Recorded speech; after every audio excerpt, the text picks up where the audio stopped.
So this is an interesting thing, and it's even something that a principal said to me. Just because children are around children all the time, it doesn't mean that they are socializing.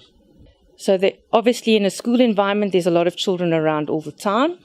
In a homeschooling environment, the other children that your children mingle with are children that you would have to make contact with, other families.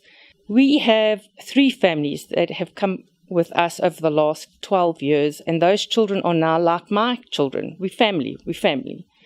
And during school time, obviously we had our schoolwork, and the children did have joint projects. But no, I don't think socialization is an issue at all in homeschooling. Children can be just as lonely in a school full of children.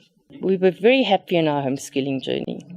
And even still today, if I ask my children if they think that maybe having gone to a traditional school would have been a better plan, and no.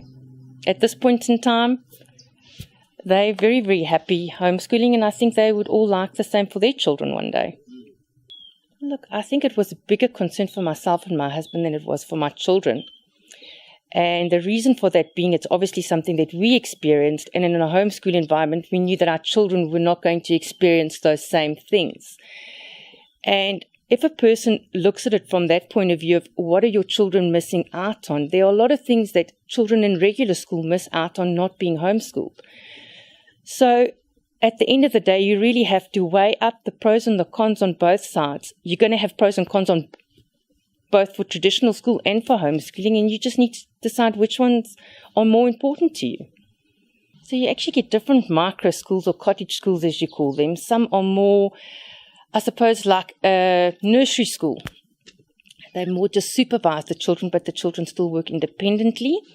The school might be owned by a qualified teacher, but to a large part, they are also just there to assist the children, but they carry on working on their own. And then you get other cottage schools that are actually like a normal school. They've got a whole lot of teachers teaching different subjects. And the nice thing with that is, if you're wanting to homeschool, but you're not at home with your child, it would be the better option to have it supervised during the day. So it can be very, very valuable as well, because they also get to interact with other children. I honestly don't recommend that people homeschool their children and leave them at home alone during the day, even at the age of 16.